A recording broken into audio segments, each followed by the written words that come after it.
babies.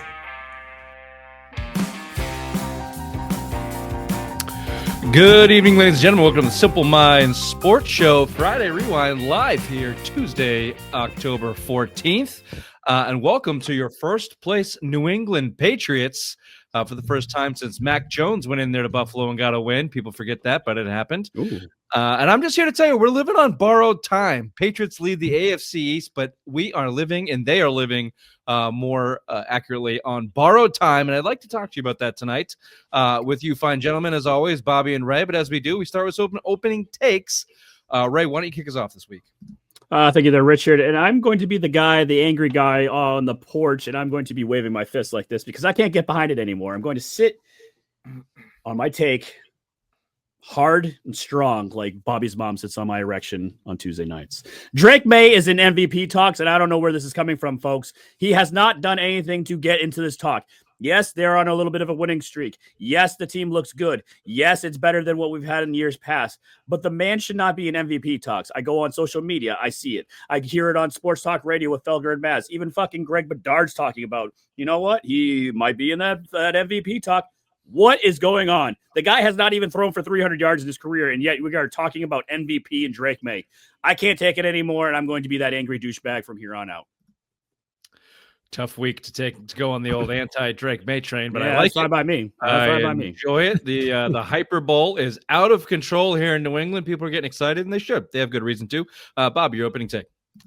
Well, it's starting to happen. I am developing a new favorite player, and that's Kayshon Boutte. I love this guy. Every time you throw him the ball, you know what he does? He fucking catches it. And every time it happens to be a big play. He's not always there. He isn't flashy, but he's developing into this deep threat for the Patriots. He's catching 20-yard touchdowns every other week. It seems like the sort of player we've never had, a downfield physical threat. It's the player they were always searching for when they brought in all these other guys and free agents that never worked out. It happened to be Kayshon Boutte. He's a lot of fun to watch, and he's my new favorite player. Booty, rocking everywhere. I'll just go with how we open the show here for my opening take, living on borrowed time with the New England Patriots, but that's okay. You know why? Because they play quite literally the easiest schedule in the history of the NFL. Right. But they do have some shoring up to do in a number of areas here, offensively and defensively. The good news is they've got several weeks in front of them with soft landings where they should be able to do that. And if they're able to, then you're gonna be looking at a real nice playoff bound team here with a potential MVP candidate at quarterback. Fuck you son of a bitch. If they can't, then tunes will change certainly. So we'll do certainly a fair amount of Patriots Saints reaction talk tonight. We'll get into 10 questions from a guy named Rob. Look around the league a little bit there. We've got early lines and a back-to-back Big Mac section, which never turns out very good. Oh, it's going to be bad. It's going to be very bad. We've got early lines, which everybody really loves, and Dr. Big Mac's power rankings, which are always spot on.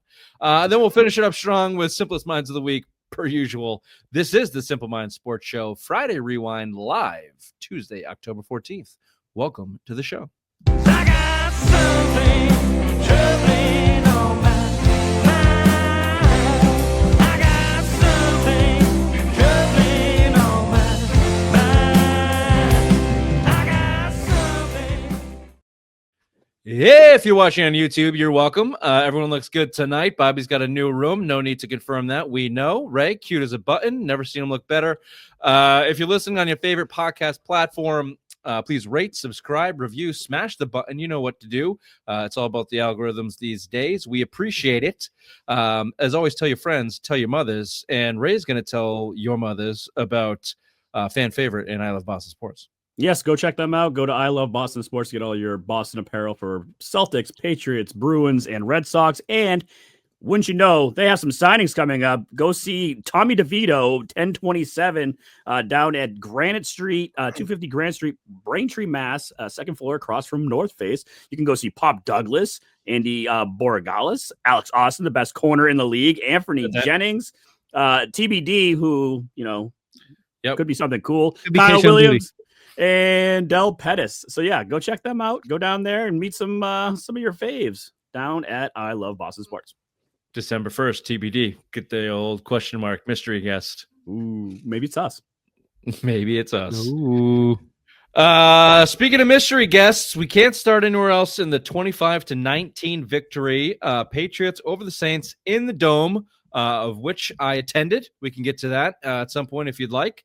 We can't start anywhere but the MVP frontrunner, You fucking asshole. Right. I knew I shouldn't have said it. I knew I shouldn't have fucking said it. Mr. Drake Maye. Although I did just see Patrick Mahomes is actually the odds-on favorite for MVP right now, which That's another baffling thing. Why would he be fucking front runner? Why wouldn't it be fucking Daniel Jones, who is leading the Indianapolis Colts to a 5-1 record? Jones, the God who Baker slings the rock Mayfield. like I sling dick up your mother's ass. bang? And I think he means crack. She looks good. Drake Maye, 18 of 26, 261 yards. That's under 300. Yep. 3 touchdowns, no interceptions, 9 carries for 28 yards, and fully just carrying this team. Currently, he does rank 4th in ratings for quarterbacks in the NFL. 112.5. He's got 1,500 yards, got a 73.2 completion percentage. That's good for 2nd in the league. 10 touchdowns, good for 9th. 2 interceptions, among the best in the league. And only 179 attempts getting it all done, which is mid 15th, as the kids say. Maybe mid doesn't work. I don't know. That's not right. No, he's better than he's excellent. He's excellent. He's an MVP candidate. He is a top 5 quarterback in the league this year, elevating a team that is not as good as it's shown. And I don't think there's an argument against that. He's undoubtedly elevating the team's success. You can count on your hand 2 or 3 of these wins that they don't get with anybody else under center since Tom Brady. So, give me your opinion here on Drake Maye, Bobby. Ray doesn't like it, but he is in the MVP voting. His odds went from plus 10,000 to plus 1,800 in a mere 3 to 4 weeks. I'll leave it with you. Yes, the competition is going to come back around here for the Patriots. They're going to have to play some tough teams, and maybe the Bills aren't what they are supposed to be, but they're kind of like that every year. They downplay all the time. They're still talented. But Drake Maye, your MVP candidate quarterback for the New England Patriots. Your thoughts on that game in Nolans? That was the first game I think we've watched in years where you watched the game from beginning to end, and it just felt like the Patriots were the better team and they were going to win the game the whole time. It was an odd feeling that you haven't had since, again, the Brady Patriots. They came out there, they established what they were going to do. The Saints made their plays, but it just never felt like the game was really in doubt. There was big plays. They had, I think the 3 touchdown passes were all 25 yards plus. They had the other 50-yard touchdown that was taken away by Diggs erroneously touching another person. So hopefully that can not happen again. But they were he was throwing the ball down the field, big plays. It's just something that this type of quarterback play we're not used to seeing with the Patriots. But the record flips without Drake Maye and him moving around in the pocket. The offensive line play is sustainable. It's okay. But he played a near perfect pocket presence game against the Saints with his little moves and then getting rid of the ball. It was his best game by far in his career. It's not even close. You could say the second half in the Bills game was when his nuts dropped, but he played the best football on Sunday. Which the Saints notoriously don't blitz, and they blitz 48% of the time against the Patriots this week. And whoops. Yeah, they backfired on them big time, and Drake Maye did well in the pocket once again. I'll just say, so I was at the game, and obviously it's a different experience, and sometimes you miss a lot being at the game, but we had like upper deck 50-yard line, so I got a pretty good broad eye view. Drake Maye just looks like the superior athlete on any given play. There was one it's been talked about a couple of times. I heard someone talking about it. There was a backside rush coming off of his blind side, and we were staring at it, and like everybody in the stadium was about to get up and go nuts as Saints fans because it looked like there was going to be a big sack, maybe strip sack, and Drake Maye just kind of avoided it with like a little speed, a little deke here and there. Eventually, I think that was the play. He threw the ball out of bounds lefty, like just for an incomplete pass, but would have been a big sack, maybe a fumble with the way it was shaping up. From week 1 till now, like he didn't have that in his bag 2 weeks ago. He didn't have that. So that's the most impressive thing for me. the acceleration in his growth over 4 weeks, 5 weeks, is pretty insane. I don't even know who to compare that to. Confidence level has gone up. It's just, he always just looked like the game was moving too fast, and that like we know he was an athlete and it would come out at points, but like now it seems like things are clicking for him and he's starting to play fast. And a good demonstration of that, nice segue here, is his pass catchers. So the first couple weeks of the year, it was either Hunter Henry had a really good game. We know Diggs had the good game against Buffalo. He targeted Boutte early in the year for some touchdowns. On Sunday, he made you eat crow. He made you eat crow, Richard. Say it. Who's that? Pop Douglas. I mean, let's pump the fucking brakes on that in a second. Oh, now wait, come on. You want to talk MVP Drake Maye? Pop Douglas fucking shined this week. Pop Douglas had 3 catches, one of which was wide open, 50 yards down the field. You gotta catch the ball. Schemed out of Josh McDaniels' wet dreams to be that open down the field. The other, shut up, Ray. Shut the fuck up. Thank you. Demario Douglas, 3 catches, 71 yards, 50 of them came on one play. Okay, so it was nice to see him. Good to see you, Demario. We've been heard about you for 4 fucking years. Glad you showed up wide open down the field because someone schemed you open. Yeah, Demario Douglas showed up, Ray. I'll eat the crow, you dumb bitch.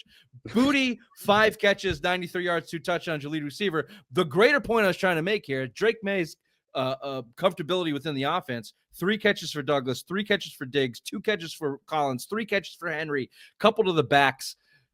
He's popping that ball around, which tells me his eyes are on across different parts of the field. He's not just focusing on a read and running. And again, that'd be one thing if it's like next year and we're like, wow, nice improvement, Drake. He wasn't doing this 2 weeks ago. He wasn't doing it the first game of the season. Remember against Vegas? We were talking about that. That was fucking 6 weeks ago. My greater point is he wasn't doing it 2 weeks ago. The math on that and the calendar. Sorry, you worked me up with the fucking pop. And in those 2 weeks, he became an MVP candidate. In those 2 weeks, he has now become an MVP candidate. You guys he went are assholes. from just a guy to now an MVP, which probably he should win, I would say, at this point in stage. Probably lock it in. Put that money down. Fucking prick. God, it's we do these on Tuesdays. I don't think get this worked up. Thursdays was one thing. Now we're on Tuesdays. I gotta get the rest of the week. Week? Yeah, no, I'm sorry. All fucking rubbed up with goddamn Demario Douglas. Demario Douglas might not catch a ball for the rest of the season. I was gonna say that after you were red in your red. He's not gonna show up anymore.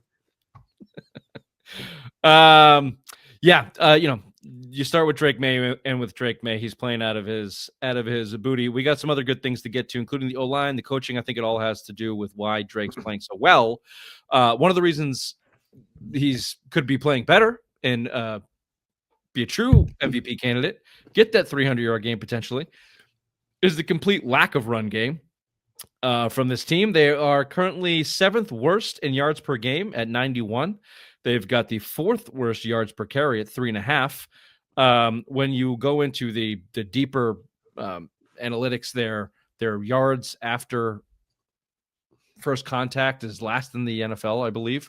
So as soon as these guys get touched, they're going down.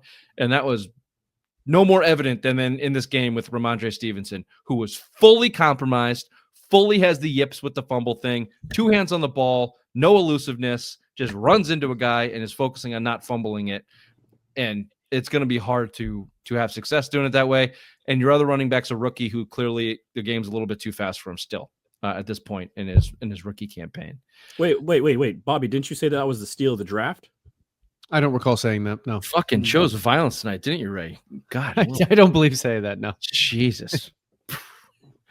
If you want to look at that, you can blame. So running game, generally you go back to the offensive line, but clearly these backs have something to do with it. Specifically, Ramondre Stevenson, their lead back, leads the league in fumbles with one game. We know he's a mess when it comes to that, and you can tell. You can see it when he's running. I mean, we saw it in the upper deck, the holes that he was missing. Like, if this was a Tuesday at Irene's, you would be shunned. You'd be shunned forever for missing those holes. You have to fucking hit it and smack it and make it bleed. That's what you need to do when you see holes that big. And Ramondre Stevenson just went the opposite way. It was like, here's the hole, here's the butt cheek. Ramondre Stevenson was poking butt cheeks all fucking game. Could not insert. And I think that's because his head's not in the game. And I don't think it's an offensive line problem, Roberto. Let me give you these stats. The rush, whatever this means, the rush stuff rate, they're 6th. Ask your mother. She knows about stuff rate. The rush stuff rate was 6th best in the league at only 13.2% of the time, which basically I would assume means when they run the ball, they get stuffed like Irene's mouth. The 13th best yards before contact per rush. So before contact, they're getting the 13th most yards. After contact, they're the worst in the league. I don't know. You do the math. You think it's an offensive line problem, or do you think it's a talent problem in the back? Talent. Go ahead, Definitely Ray. talent. No, it's definitely talent. I mean, I think, like you said, Ramondre Stevenson has the yips, can't get over it. You lost Antonio Gibson for the season, and like you said, the rookie running back is just, starstruck right now there. I think the trade deadline is going to come, and you're going to see them using draft assets to go get another running back, because obviously this crew can't do it, and anyone on the practice squad or free agent wise is not going to be good enough. So hopefully you can get a disgruntled running back that wants out of said team and come here to be the leading back for this team, because Ramondre just won't be that guy. Bobby? I think it's two things. I think it's one, the running backs aren't playing well. I think secondarily, I think teams are still playing a lot of players in the box, forcing Drake Maye to beat him because of how they saw the team play last year. I think that now, after they're putting on tape after tape of them pushing the ball down the field and being able to do it successful, teams will start to come out of the box, and the Patriots will be able to run the ball a little bit better because they won't be pressed up on the line so much. It's a good point. And my greater point, living on borrowed time, there's no adjustments from the Saints in that game. They're a bad team. They're a badly coached team. The Panthers are a bad team. You're going to run into Titans just fired their coach. They're up next week. They're a bad team. Like Browns. You go against Browns, defensively, they should be the best challenge you face here in this run. But no, the Bucks are. The Bucks are the best that you face. Okay. Cool. The point here is the competition is not great, and you can take advantage of that and win, even though you're not playing your best. The offensive line, just to shift gears here, one site has them ranked as the 15th best based on team OLI grade, which is 71.3. Based on this, there's a lot of numbers here. I'm not going to go through every one, but basically, Mike and Garrett Bradbury grades out the best. I don't think we can trust that. I did get this other stat from @Will Campbell Lover on Instagram, so I'm sure this is legit. The 2025 True Pass Set grade, if you're familiar with that, which I'm sure you all are, Mm-hmm. the Patriots rank first in the NFL with an average grade of their tackles at 66, an average grade of guards 62, an average grade of center 66. Gives them a league best 65 average for pass blocking in the NFL this year. Does that add up to you? Does that make sense? That last stat, no. I think 15th means they're average, which I think is fair. They're an average NFL line. Yeah, I would think that's more in line with it. The other stat I heard is they allowed close to 48% rush during the Saints game, and that felt right. It felt like the backfield Drake Maye was having to move significantly during that game. Yeah, it felt like the pocket was crowded. But back to this MVP of ours, he didn't make it look like that. He was fluid. Like, we're going to throw it over. A quick break here, unless you have any final thoughts on the offensive side of the ball before we get into some of the Patriots defense, coaching, the referees. We want to talk about that. Time in the dome. Any final thoughts here on the Patriots offense and Drake Maye MVP? nope. Okay, let's go over the headlines with the obvious one.